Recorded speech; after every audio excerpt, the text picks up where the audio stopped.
رمضان رمضان رمضان يا حبيب.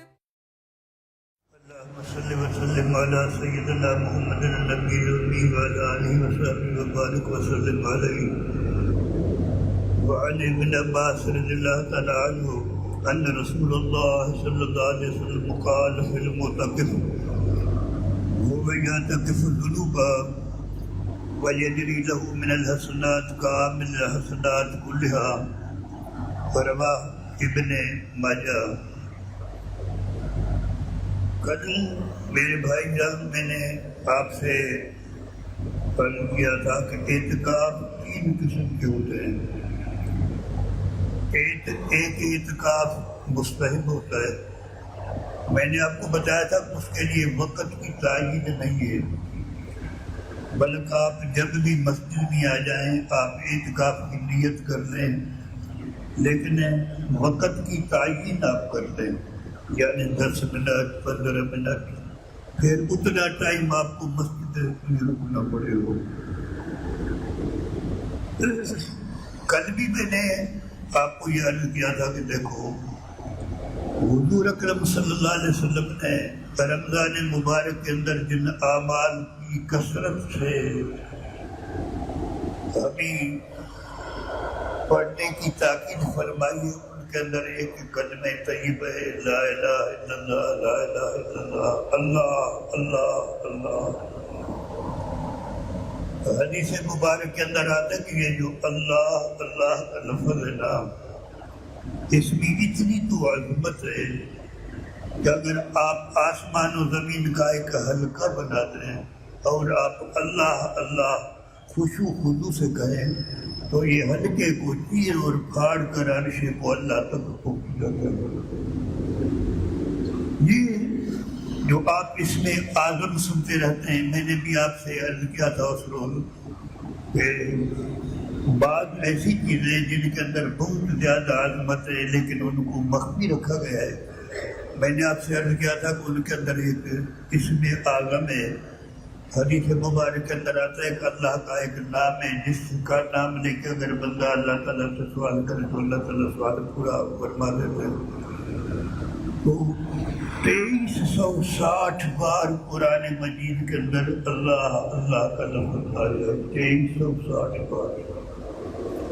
علماء نے یہ لکھا ہے کہ اس میں اعظم اللہ کا نام ہے. چنانچہ حضرت شیخ عبد القادر جیلانی رحمۃ اللہ علیہ کا مشہور فرمان ہے کہ وہ اللہ اللہ ہے لیکن اس کے پڑھنے کا ایک طریقہ ہوتا ہے. ہمارے امام ابو حنیفہ رحمۃ اللہ علیہ کے شیخ سے حضرت جعفر صادق، امام ابو حنیفہ رحمۃ اللہ علیہ نے ان سے پوچھا کہ حضرت یہ اسم اعظم کیا ہے جس کی بڑی فضیلتیں آئی ہیں؟ انہوں نے ان کو ہاتھ سے پکڑا کے دنیا کے ساتھ چل گیا، دریا کے اندر لے گئے. ان کو تیرنا امام صاحب کو نہیں آتا تھا.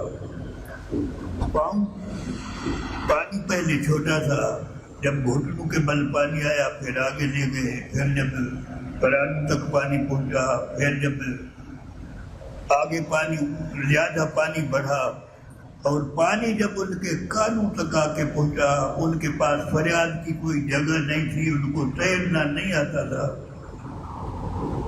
حضرت جعفر نے امام صاحب سے فرمایا کہ تم پڑھ اللہ اللہ. یہ جو اللہ اللہ ہوتا ہے نہیں، یعنی اما یجیب المضطر اذا دعا، جب بندہ سمجھ لے کہ میرے لیے اب کوئی اللہ کے ذات کے بغیر ناصر مددگار نہیں ہے کوئی جو میری مدد کرے، اس وقت یہ اللہ کا نام جو ہوتا ہے وہ اسم اعظم کا کام دیتا ہے اور اللہ تبارک و تعالیٰ اس کے بدلوں سے بندے کی مشکلات کو حل فرما دیتے ہیں. تو غرض یہ ہے کہ اللہ اللہ سبحان اللہ کا اپنی قرآن مجید کے اندر ہے کہ من شیء الا یسبح بحمد ربہ، ہر چیز اللہ کی تسبیح کرتی ہے. روایتوں کے اندر آتا ہے کہ جب آپ عرش معلیٰ پر تشریف لے گئے تو آپ آسمانوں سے آواز سنتے تھے سبحان اللہ وبحمدہ سبحان اللہ وبحمدہ سبحان اللہ العظیم. تو حدیثوں کے اندر آتا ہے کہ حضور علیہ السلام بعض دفعہ کھانا کھاتے تھے آپ کے سامنے کھانے سے سبحان اللہ بکری سبحان اللہ العظیم کی آواز آتی تھی، بعض دفعہ پیالوں سے آواز آتی تھی۔ روایتوں کے اندر آتا کہ جب آپ کو نبوت ملی تھی نا پہلے دنوں، آپ جب غار حرا سے جا رہے تھے تو آپ فرما رہے تھے کہ میں درختوں کو دیکھتا تھا، وہ درخت میرے پاؤں کے تلے آ کے گرتے تھے، کہتے تھے سبحان اللہ وبحمدہ سبحان اللہ العظیم السلام علیکم یا نبی اللہ، اللہ کے نبی آپ کے اوپر سلام تھی۔ فرماتے کہ میں درختوں سے بھی تسبیح سنتا، میں پتھروں سے تسبیح سنتا۔ تو غرض یہ ہے کہ میرے بھائی جان یہ کوئی بڑی بات نہیں ہے، چند الفاظ ہیں، ہم لوگ تو ان کو کم تر سمجھتے ہیں، لیکن اللہ تبارک و تعالیٰ کا کہ ہاں ان کا شان جو ہے یہ بہت اونچا ہے۔ سچی بات یہ ہے کہ میں آپ سے عرض کروں کہ ہم لوگ اگر حدیثوں کے اندر صحابہ رضوان اللہ علیہم اجمعین کے قصے دیکھتے ہیں تو ہمیں شرم آتی ہے کہ کیا ہم بھی مسلمان ہیں؟ ہمیں مسلمان کہلانے پر ہی شرم محسوس ہوتی ہے کہ مسلمان تو وہ تھے، ان کے آپ ایمان کا استقلال دیکھیں، ایمان میں کتنے مضبوط تھے، عبادت کے اندر وہ کتنے تو تیز تھے، کتنی لمبی لمبی عبادتیں کرتے تھے۔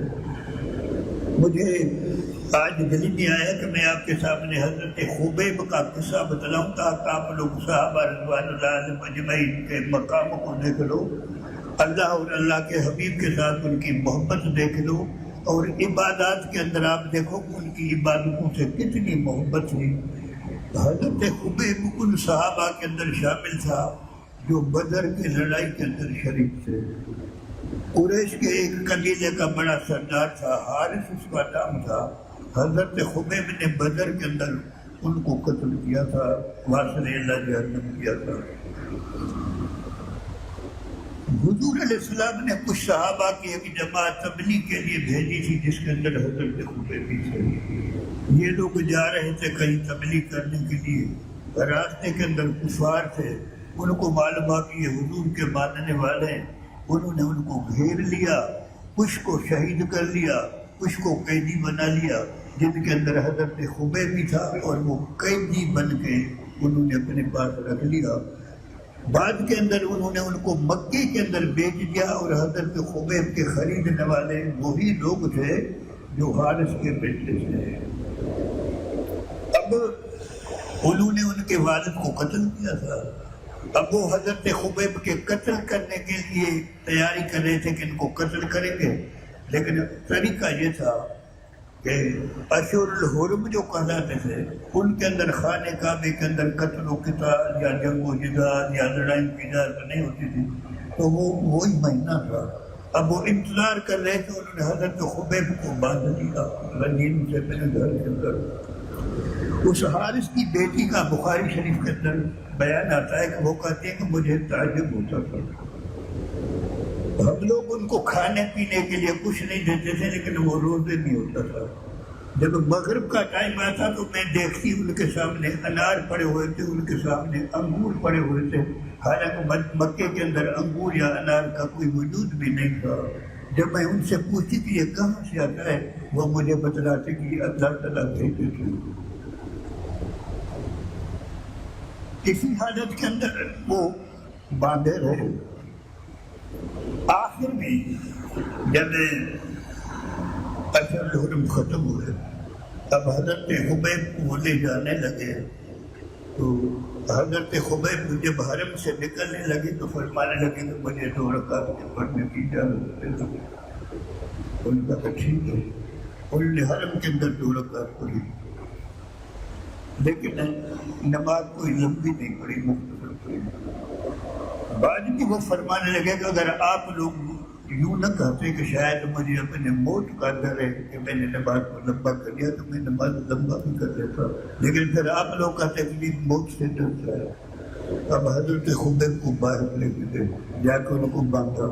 باندھنے کے بعد ایک تماشا تھا جیسے آپ دیکھتے ہو تماشا ہوتا ہے۔ اب حضرت خبیب کو پتھر مار رہے تھے، وہ کوئی چیز مار رہا تھا، کوئی آتا چھڑا لے کے اس طرح لے کے ان کی چھوٹی سی انگلی کو پکڑ لیا۔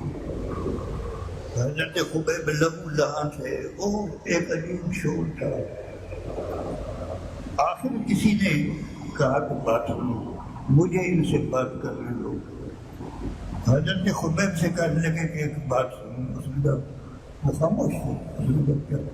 اس نے کہا تو اتنی بات کہہ دے کہ اگر اس وقت تیری جگہ یہ محمد ہوتا اور یہ جو ہم معاملہ کر رہے ہیں یہ محمد کے ساتھ کرتے تو کہا کہ میں اس پر راضی ہوں تو ہم تمہیں چھوڑ دیں. جب اس نے حضور صلی اللہ علیہ وسلم کا نام سنا تو وہ رونے لگے. کہنے لگے کہ آپ تو کہتے ہو کہ اگر وہ آپ کی جگہ ہوتے اور ہم ان کو یہ تکلیف دیتے. میں تو کہتا ہوں کہ میرے بدن کے ٹکڑے ٹکڑے کر دو لیکن میرے محمد کے پاؤں کے اندر کانٹا نہیں لگے. اسی حالت کے اندر وہ وہی فوت ہوئے. تو ان کی نمازیں جب ہم حدیث کی کتابوں کے اندر دیکھتے ہیں, اس کے جب ہم روزے حدیث کی کتابوں کے اندر دیکھتے ہیں تو بندے کو تعجب ہوتا ہے کہ دیکھو حضور سے ان کی کتنی محبت تھی اور عبادت کے اندر ان کا کتنا خواہش تھا. پھر اس کے بعد جب حضرت خبیب کو وہ شہید کر رہے تھے, وہی ایک شہزادہ تھا عامر بن سعید, بعد سعید بن عامر نام دیتے ہیں. عمر بعد وہ مسلمان ہو گیا. عمر فاروق کا زمانہ تھا. عمر فاروق نے اپنے زمانے کے اندر ان کو بلایا, ان سے فرمایا کہ تو جا, میں تجھے قطر کا امیر بنا کر بھیجتا ہوں. عامر بن سعید نے کہا کہ میں عبادت کو قبول نہیں کرتا. عمر فاروق فرمانے لگے کہ آپ لوگ اگر میرے ساتھ تعاون نہیں کرو گے تو اور کون کرے گا؟ چلیں گے.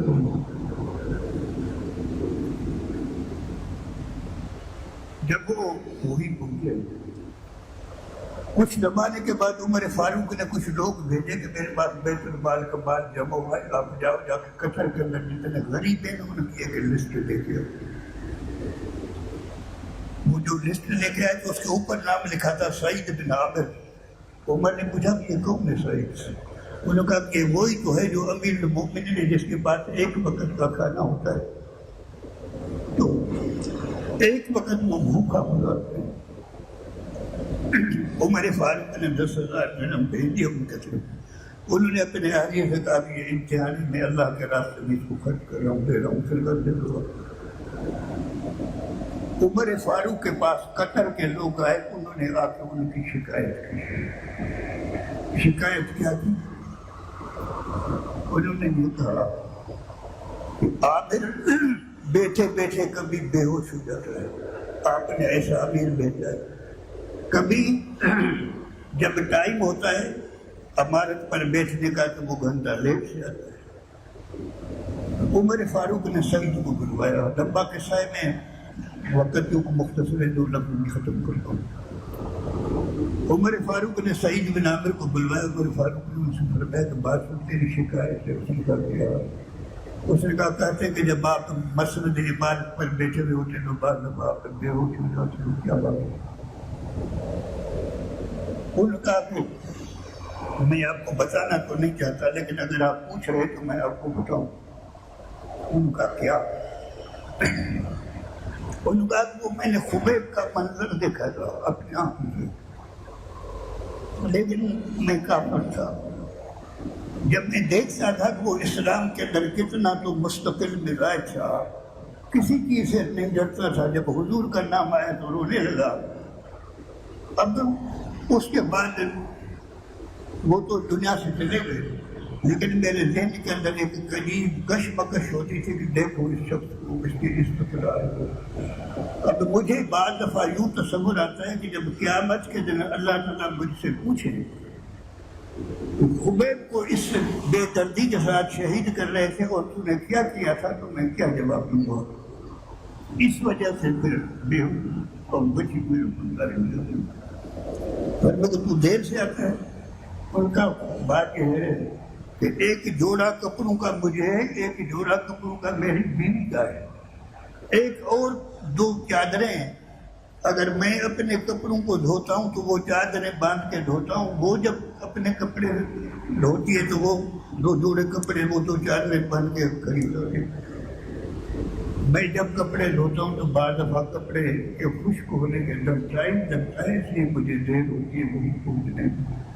تو آپ صحابہ رضوان اللہ اجمعین کے واقعات کو میرے بھائی جان دیکھو، ان کی کتنی عبادت سے محبت تھی، اللہ کے حبیب کے ساتھ ان کا کتنا تو عشق تھا۔ وہ غربت اور فقر فاقہ کوئی اپنے ایمان کی علامت سمجھتے تھے۔ اللہ تبارک و تعالیٰ مجھے اور آپ سب حضرات کو یہ بیچ والا عشرہ جو مغفرت کا ہے مغفرت فرمائے۔ اللہ تعالیٰ رمضان مبارک کی رحمتیں برکتیں بخشے ہمیں بھی کچھ حصہ عطا فرمائے۔ وآخر دعوانا